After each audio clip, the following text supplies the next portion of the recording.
Hello বন্ধুরা, কেমন আছেন সবাই? আশা করি আপনারা ভালো আছেন, সুস্থ আছেন। মীনাক্ষীর নতুন একটি রেসিপিতে আপনাদের সবাইকে স্বাগত। আমার হাতে থালার মধ্যে 3 রকম সবজি আছে। আপনারা দেখেই বুঝতে পারছেন যে আমি আজ কী বানাবো। না, অবশ্য বোঝা মুশকিল আছে, কারণ আলু ফুলকপি দিয়ে তরকারিও হতে পারে। তো সবজির মধ্যে আমি নিয়ে নিয়েছি আলু, ফুলকপি, মটরশুঁটি, যেগুলো আমি প্রেসার কুকারে সেদ্ধ করে নেব। দিয়ে দিলাম প্রেসার কুকারে। এবার নুন আর জল দিয়ে আমি প্রেসার কুকারে 4টে সিটি দিয়ে নামিয়ে নেব। সমস্ত বয়েলড ভেজিটেবলগুলো ঠান্ডা হয়ে গেলে আমি এটাকে এবার খুব ভালো করে স্ম্যাশ করে নেব পটেটো স্ম্যাশার দিয়ে। তো সবজিগুলো সমস্ত প্রেসার কুকার থেকে বের করে নিলাম। একটু ঠান্ডা হয়ে যাওয়ার পর এগুলো আমি এবার স্ম্যাশ করব, তবে বেশি ঠান্ডা হতে দেওয়া যাবে না, তাহলে আলুগুলো খুব ভালোভাবে মেল্ট হবে না। তো এই আলুগুলো চটকে নেওয়ার পর আমি এবার এর মধ্যে যে পেঁয়াজ কুচি, ধনেপাতা কুচি, কাঁচা লঙ্কা কুচি নিয়েছিলাম সেগুলো একে একে অ্যাড করব। তার আগে বলে নিই বন্ধুরা, যারা আমার চ্যানেলকে এখনও সাবস্ক্রাইব করেননি তারা অবশ্যই চ্যানেলকে সাবস্ক্রাইব করবেন, আর ভিডিওটা ভালো লাগলে লাইক, কমেন্ট, শেয়ার করতে ভুলবেন না। তো সমস্ত স্ম্যাশ করে নিয়েছি। এর মধ্যে এবার মিশিয়ে দিলাম পেঁয়াজ কুচি, দিলাম অনেকটা পরিমাণ ধনেপাতা কুচি, আর এটা হচ্ছে আদা আর রসুন পেস্ট। দিয়ে দিলাম সমস্ত কাঁচা লঙ্কা কুচি। এবার মেশাবো ব্রেড ক্রাম্ব, এটা আমার ঘরে তৈরি ব্রেড ক্রাম্ব। দিয়ে দিলাম কাশ্মীরি লাল মির্চ, আর হচ্ছে জিরের গুঁড়ো,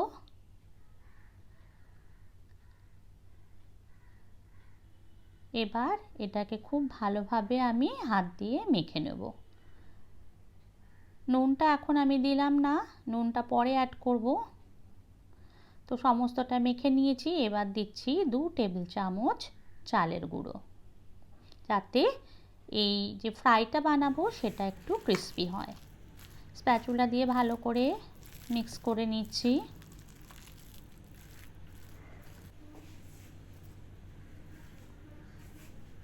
এবার আমি অ্যাড করছি নুন, লাস্টে আমি নুনটা অ্যাড করব। তো খুব ভালোভাবে এবার মিশিয়ে নিচ্ছি। এবার আমি হাতে একটু তেল লাগিয়ে একে একে আমি আমার মনের মতন শেপ দিয়ে এটাকে গড়ে নেব। এগুলোকে আপনি ছোট ছোট টিক্কিও বলতে পারেন, আলু, ফুলকপি, মটরশুঁটির। এটা আপনারা আপনাদের পছন্দ মতন শেপ দিয়ে গড়ে নেবেন। আমি এরকম চৌকো শেপ দিচ্ছি। এটা কিন্তু বন্ধুরা ভীষণ ভালো লাগে, যদি ধরুন আপনার কাছে অল্প একটু ফুলকপি রয়েছে তাহলে সেটা দিয়েই আপনি বানিয়ে নিতে পারবেন। একটা ডিম নেব, আর নেব কিছুটা ব্রেড ক্রাম্ব। ডিমটা আমি জাস্ট নুন আর একটু গোলমরিচ দিয়ে বিট করে নেব। নুন দিলাম, একটু গোলমরিচ গুঁড়ো দেব। এবার ভালো করে বিট করে নিয়ে যে টিক্কিগুলো বানিয়েছিলাম সেগুলো একে একে প্রথমে এগের ভেতর ডিপ করব, তারপরে ব্রেড ক্রাম্ব মাখিয়ে ওগুলোকে সবকটাকে আমি রেডি করে নেব। চাইলে আপনারা এগুলো ফ্রিজেও স্টোর করতে পারেন। এইগুলোকে একটা ডিব্বার মধ্যে, যেটা এয়ারটাইট আর কি, রেখে দিলে এটা অনেক দিন পর্যন্ত থাকবে। 3-4 দিন তো আরামসেই রেখে দিতে পারবেন এগুলোকে। তো সব কটা রেডি হয়ে যাওয়ার পর আমি কিছুক্ষণ আবার এটাকে ফ্রিজে একটু রেখে দেবো, তাহলে এটা একটু শক্ত হবে। তো হয়ে গেছে সব। আমি এবার বের করে নিয়ে ফ্রিজ থেকে এগুলোকে ফ্রাই করে নিচ্ছি। আমি শ্যালো ফ্রাই করছি, আপনারা চাইলে ডিপ ফ্রাইও করতে পারেন। তো এগুলো মিডিয়াম আছে শ্যালো ফ্রাই করলে ভেতরটা কাঁচা থাকে না। অনেক সময় ভেতরে একটা গ্যাদগ্যাদে ভাব থেকে যায়, যেটা খেতে কিন্তু একদমই ভালো লাগে না। তো এইভাবে আমি সমস্ত আলু, ফুলকপি টিক্কিগুলোকে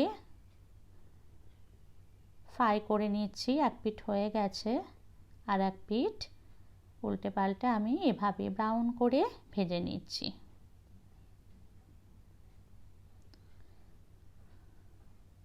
এটা টমেটো সস বা গ্রিন চাটনির সঙ্গে কিন্তু অসাধারণ খেতে লাগে। বন্ধুরা ট্রাই করে দেখবেন একবার। চাইলে এর মধ্যে আপনি একটু পার্সলিও মেশাতে পারেন, যেহেতু আমার কাছে অ্যাভেলেবেল ছিল না তাই আমি পার্সলেটা দিতে পারলাম না। তো বন্ধুরা রেডি হয়ে গেছে আমার টিক্কিগুলো। এই সুন্দর ফ্রাইটা খেতে ইভিনিং স্ন্যাক্সে কিন্তু দারুণ লাগে। ও বন্ধুরা আজ তাহলে রাখি, দেখা হবে নতুন কোনো ভিডিওতে। ততক্ষণ ভালো থাকবেন, সুস্থ থাকবেন। Bye bye, bye bye everyone.